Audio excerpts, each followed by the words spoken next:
Hello, very warm welcome friends to your own channel G with ICC. Today we will going to discuss about electric current for semester 2 examination. This is a short video you can say on the electric current because electric current is a very large topic. We cannot complete it within a one short or one video. Okay, so I am trying to discuss only the important thing which is going to come. Maybe that there is chance of coming in your semester 2 examination. That topic I will going to explain you. So according to reduced syllabus, so let's start about the electric current. So what is current? Everyone knows that current क्या होता है जिसकी वजह से आपका पंखा bulb electricity वही current है, सिंपल सी बात है। चलिए शुरू करते हैं। करंट की बात करें यानी इसको रिप्रेजेंट करा जाता है आई से, ठीक है। तो करंट कितनी होता है? ये होता है rate of flow of charge, rate of flow of charge. Q से चार्ज को रिप्रेजेंट करते हैं। अब चार्ज क्या होता है? चार्ज हम जानते हैं दो तरह का होता है, आपको पता है। एक चार्ज होता है पॉजिटिव चार्ज, एक चार्ज होता है नेगेटिव चार्ज, ठीक है। इसी चार्ज के कारण एक्चुअली क्या होता है, करंट का फ्लो होता है, यानी कि rate of flow of charge को कहा जाता है करंट। यानी किसी भी कोई भी वायर है, वायर है क्या है? कंडक्टर। यानी कंडक्टर क्या होता है? जिसके अंदर कोई भी इलेक्ट्रॉन का फ्लो कर सकता है जब उसके अंदर फ्री चार्जेस रहेंगे। सिंपल सी बात है। ये कोई कंडक्टर है, मान लेते हैं ये क्या है, हमारे पास कंडक्टर है। अब इस कंडक्टर के अंदर इलेक्ट्रॉन होंगे और जो इलेक्ट्रॉन फ्री होंगे, जो कंडक्टर उसको बोलेंगे जिसके अंदर बहुत सारे इलेक्ट्रॉन फ्री हैं, क्योंकि जो इलेक्ट्रॉन फ्री होंगे वही मूव कर सकते हैं या वही फ्लो कर सकते हैं। जो फ्री नहीं होंगे वो तो मूव कर नहीं सकते क्योंकि वो बाइंडिंग में होंगे, बॉन्ड बना के रखे होंगे। जो इलेक्ट्रॉन फ्री होंगे वो आसानी से मूव करेंगे। जो rate of flow of charge होता है उसी को हम लोग बोलते हैं करंट। कितना रेट से, कितना दर से क्या होता है कि इलेक्ट्रॉन फ्लो कर रहा है, क्योंकि इलेक्ट्रिसिटी डिपेंडेंट है इलेक्ट्रॉन के फ्लो पर। जितना ज्यादा इलेक्ट्रॉन फ्लो होगा उतना ज्यादा करंट आपका फ्लो होगा। सिंपल सी बात है। अगर देखिए ये कंडक्टर है, ठीक है। अगर इस कंडक्टर में मान लेते हैं ये जो इलेक्ट्रॉन है ये पॉइंट ए है, ये पॉइंट बी है। This is the cross section end of the conductor A and this is cross section end of the another cross section end of the conductor that is named as B. अब मान लेते हैं electron जो है ये electron B से A की ओर move कर रहा है। क्या कर रहा है? B से A की ओर फ्लो कर रहा है। तो आपको एक बात याद रखना है कि जो करंट होगा, क्या जो करंट होगा वो A से B की ओर मूव करेगा।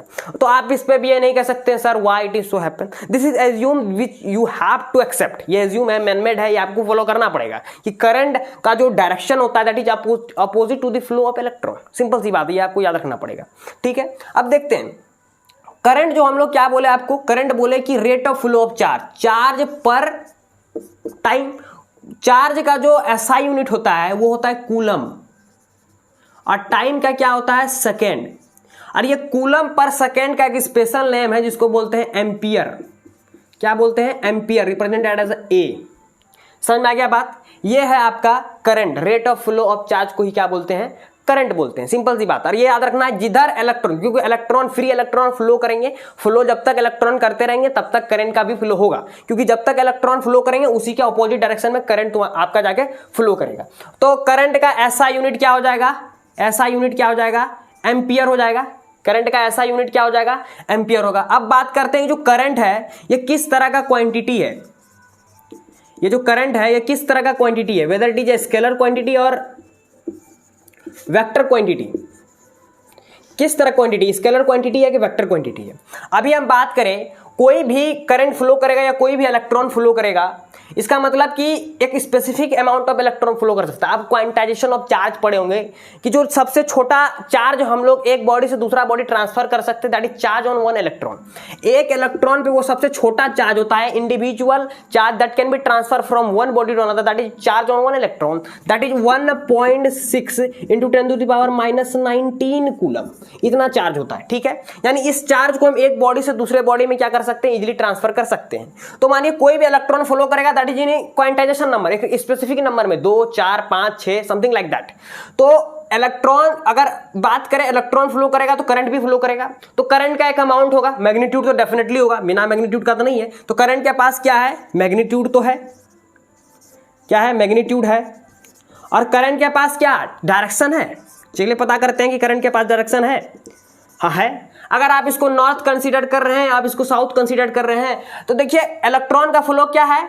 साउथ टू नॉर्थ है, तो हम क्या बोल सकते हैं, करंट का फ्लो क्या होगा, नॉर्थ टू साउथ होगा, यानी करंट के पास डायरेक्शन भी है और मैग्नीट्यूड भी है। तो करंट कैसा होना चाहिए था, वेक्टर क्वांटिटी होना चाहिए था कि नहीं होना चाहिए था, होना चाहिए था। लेकिन ऐसा नहीं है, करंट क्या है, स्केलर क्वांटिटी है। क्या है करंट, स्केलर क्वांटिटी। कैसे हम बताते हैं आपको, देखिए इस लॉजिक को समझने का प्रयास कीजिए। मानिए ये एक कंडक्टर है, ये दूसरा कंडक्टर है, ये तीसरा कंडक्टर है, ये चौथा कंडक्टर है। यहां से 5 एम्पियर का करंट आया, यहां से 3 एम्पियर का करंट आया, यहां से 2 एम्पियर का करंट जा रहा है। ये है जंक्शन, जहां पर ये सभी आके मीट करेंगे, सभी करंट आके मीट करेंगे। ये क्या है, जंक्शन। इसको क्या बोलते हैं, जंक्शन। जहां सभी ट्रेन आके मीट करती हैं उसको जंक्शन बोलते हैं। ये हमारे लिए क्या हो गया, जंक्शन हो गया। अब इधर से 5 एम्पियर करंट आ रहा है, यहां से 2 एम्पियर करंट आ रहा है, यहां से 3 एम्पियर करंट आ रहा है। अब बताइए यहां से कितना एम्पियर करंट जाएगा। तो सिंपली हम क्या करते हैं, 5 3 8 2 10, यहां से कितना एम्पियर का करंट जाएगा, 10 एम्पियर का करंट जाएगा।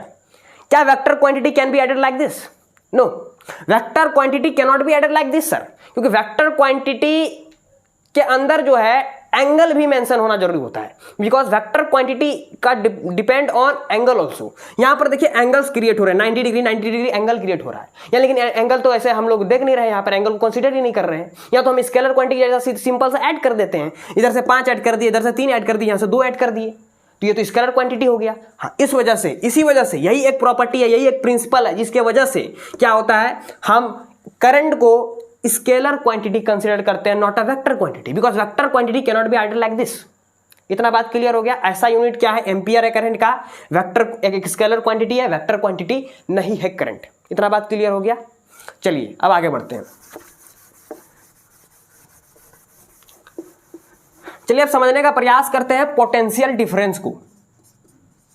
पोटेंशियल डिफरेंस, कि पोटेंशियल डिफरेंस क्या होता है, इसको रिप्रेजेंट करते हैं डेल्टा V से, इसको बोलते हैं potential difference. Let's try to understand about the potential difference क्या होता है।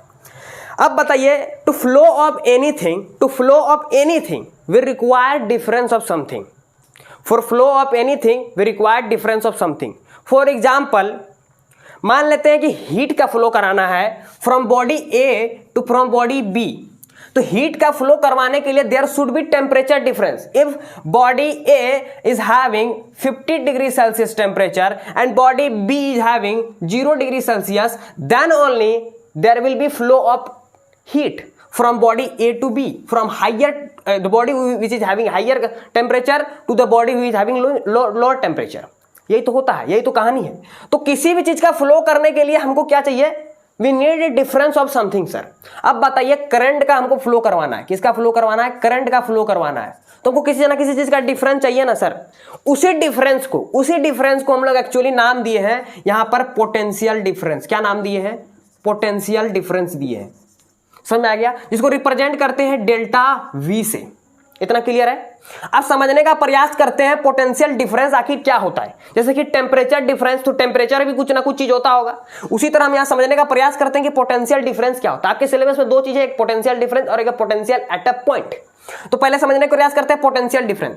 To understand this term potential difference, you have to get one new term that is called +1 coulomb, that is unit positive charge. इसका नाम क्या है, unit positive charge.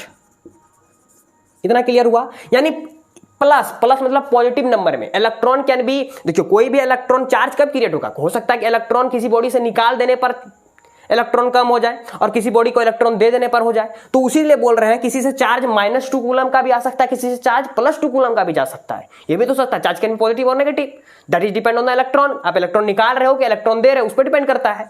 हम यहाँ पर +1 कूलम का चार्ज लिए हैं, यानी कि 1 कूलम, पॉजिटिव 1 कूलम का चार्ज लिए हैं। ठीक है, इसी को हम नाम दिए हैं यूनिट पॉजिटिव चार्ज। ठीक है, मान लेते हैं तो घर हुआ है हमारा, ये आपका घर हो सकता है और ये आपकी गर्लफ्रेंड का घर हो सकता है, लेट कंसीडर। ठीक है, नाम लिखना जरूरी है, अपना कॉपी में आप लिख सकते हैं, यहाँ हम लिख सकते थे लेकिन लिखेंगे नहीं। ठीक है, तब एक घर है, दूसरा घर है। मान लेते हैं आपके घर से आपको गुलाब नहीं, +1 कूलम का चार्ज को पहुंचाना है, +1 कूलम का चार्ज को पहुंचाना है, गुलाब नहीं, +1 कूलम का चार्ज। समझ रहे हैं, आपके घर से आपके गर्लफ्रेंड के घर तक पहुंचाना है।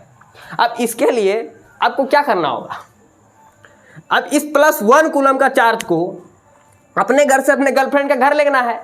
तो इसके लिए करना क्या होगा सर, कुछ ना कुछ फोर्स अप्लाई करना होगा। चलिए अप्लाई कर लेते हैं कुछ ना कुछ फोर्स।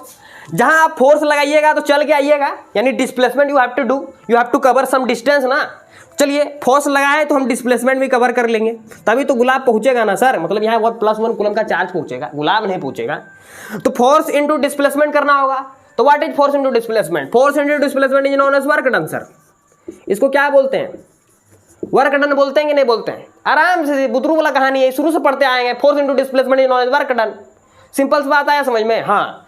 अब +1 कूलम का चार्ज को अपने घर से आपके गर्लफ्रेंड के घर तक पहुंचाने में जितना अमाउंट ऑफ वर्क डन आपको करना पड़ा, जितना भी अमाउंट ऑफ वर्क डन, हो सकता है कि 10 जूल करना पड़ा, हो सकता है 50 जूल करना पड़ेगा, हो सकता है आपको उसका भाई मिल गया हो तो घूम के बार बार वापस आना पड़ा, फिर ऐसा आना पड़ा, हो सकता है इसमें आपको 1000 जूल का, 100 जूल का, 1000 जूल का वर्क डन करना पड़ गया हो, तो हो सकता है। तो इस वजह से क्या है कि जितना अमाउंट ऑफ वर्क डन करना पड़ेगा +1 कूलम का चार्ज को from one body to another body, वहां मत लिख के आइएगा मेरा घर से अपना गर्लफ्रेंड का घर तक में, नहीं गलत हो जाएगा। लिखना है from one body to the other body. तो जो जितना अमाउंट का जो वर्क डन होता है sir, that is actually is a potential difference between two bodies. ये दोनों बॉडी के बीच में पोटेंशियल डिफरेंस की बात करें, डिफरेंस की, पोटेंशियल की नहीं। फॉर एग्जांपल मान लेते हैं बॉडी ए है, इस बॉडी बी है, इन दोनों के बीच का टेम्परेचर डिफरेंस की बात कर रहे हैं। इन दोनों बॉडी के बीच का टेम्परेचर हो सकता है 50 डिग्री सेल्सियस। हम ये नहीं बोले कि इस बॉडी का temperature, actually I am telling you, और दिस बॉडी डिफरेंस, दोनों बॉडी का टेम्परेचर हो सकता है इसका 100 होगा, ठीक है, और इसका 50 होगा, तब ये डिफरेंस हमको बता रहे हैं 50 डिग्री सेल्सियस। वो डिफरेंस मैं बता रहा हूं, इस बॉडी का पोटेंशियल नहीं बता रहा हूं या इस बॉडी का पोटेंशियल नहीं बता रहा हूं, इतना याद रखना है। हम पोटेंशियल डिफरेंस बता रहे हैं, पोटेंशियल नहीं बता रहे हैं। समझ में आया? ये होता है पोटेंशियल डिफरेंस। क्या लिख के आना है definition? The amount of work done in moving +1 coulomb charge, मतलब unit positive charge, from one body to other body is the potential difference between one body to other body. जो भी आप body consider कर सकते हैं, एक या दो, ए या बी कंसिडर कर सकते हैं, अपनी अपनी गर्लफ्रेंड का घर कंसिडर कर सकते हैं, कुछ भी कंसिडर कर सकते हैं, लेकिन एग्जाम में ए बी लिख के आना है, अपना गर्लफ्रेंड का घर नहीं लिख के आना है। समझ आ गया बात? ये होता है पोटेंशियल डिफरेंस। क्या होता है? पोटेंशियल डिफरेंस, यानी work done in moving charge. मतलब डेल्टा वी को क्या बोले हम? डेल्टा वी को अभी क्या बोल रहे हैं कि कितना वर्क डन करना होगा चार्ज को पहुंचाने में, पर चार्ज कितना वर्क डन, मतलब +1 कूलम को चार्ज को पहुंचाने में एक चार्ज हुआ, हो सकता है 10 कूलम चार्ज होगा, कितना वर्क डन करना पड़े, यानी वर्क डन पर चार्ज कोई बोलेंगे पोटेंशियल डिफरेंस। अब बताइए वर्क डन का क्या होता है? ऐसा यूनिट क्या होता है वर्क डन का? जूल होता है, जूल होता है, और चार्ज का क्या होता है? कूलम होता है। ये जूल पर कूलम को एक स्पेशल नाम से जाना जाता है, दैट इज वोल्ट सर। इसको हम लोग क्या बोलते हैं? वोल्ट बोलते हैं। क्या बोलते हैं? वोल्ट। क्या? वोल्ट। याद रखना है, वोल्ट बोलते हैं। यही सब क्वेश्चन है, मैं आपको फंसा, एक नंबरिया क्वेश्चन होता है सब, ठीक है। हम क्या बोले? पोटेंशियल डिफरेंस क्या होता है? वर्क डन पर चार्ज, कितना वर्क डन आपको करना पड़े एक चार्ज पर, +1 कूलम चार्ज पर, दैट इज जूल पर कूलम। जूल किसका होता है? वर्क डन का ऐसा यूनिट होता है। चार्ज का क्या होता है? कूलम होता है। जूल पर कूलम, जूल पर coulomb has special name that is volt. इतना याद हो जाएगा? हो गया? मान लेंगे याद हो गया होगा। चलिए आगे बढ़ते हैं।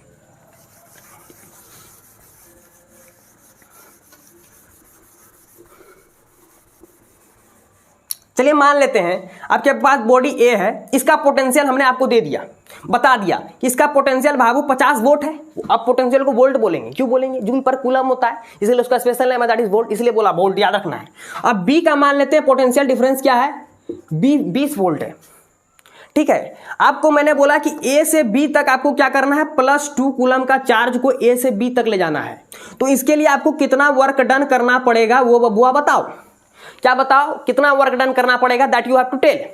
तो कैसे निकालेंगे? इन दोनों का पोटेंशियल डिफरेंस को हम कंसीडर कर लेते हैं 50 - 20, इतना कितना हो गया? 30 वोल्ट हो गया। 30 वोल्ट हो गया ना पोटेंशियल डिफरेंस। आखिर देखो यहां पर पोटेंशियल डिफरेंस क्या होता है? वर्क डन पर चार्ज होता है। पोटेंशियल डिफरेंस कैसे निकालेंगे? 20 - 30, 50 - 20 कर देते हैं तो कितना हो गया? 30 वोल्ट। वर्क डन नया पता है, और तुम्हारे जाके चार्ज कितना है यहाँ पे? +2 कूलम, तो +2 कूलम लिख देते हैं। सिंपल सी बात है, समझ में आ रहा है? एकदम कहानी समझ में आ रहा है? अब क्या करेंगे? 30 वॉट इधर को इसको भेज देते हैं, इधर सिंपल सा मल्टीप्लिकेशन, इसको यहां से उठा के यहां भेज देते हैं, सिंपल सा।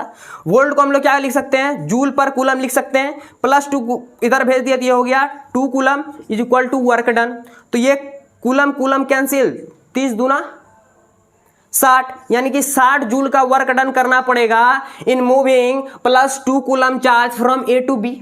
लेकिन एक बात यहां मेरे को खटक रही है, आपको क्या खटक रही है, खटकनी चाहिए, क्या ये जो हमने लिखा 50 माइनस 20 करके 30 लिख दिया, हो सकता था 20 माइनस 50 करके माइनस 30 लिख देता, तो यहां पर प्लस 30 होना चाहिए कि माइनस 30 होना चाहिए, कैसे पता चलेगा, कैसे पता चलेगा ये तो बताइए, ये कैसे, यहां पर प्लस 30 भी बोल्ड हो सकता है, माइनस भी तो हो सकता था, यहां पे हम 50 माइनस 20 किए, कोई हो सकता है कि 20 माइनस 30 50 किया होगा, हो सकता है ना। Exact formula I am telling you, exact formula potential difference, now try to understand. देखिए हम क्या करते हैं, पॉइंट ए है, ये पॉइंट बी है, यहां से हमको क्या करना है, कोई चार्ज बताना, दैट इज क्यू।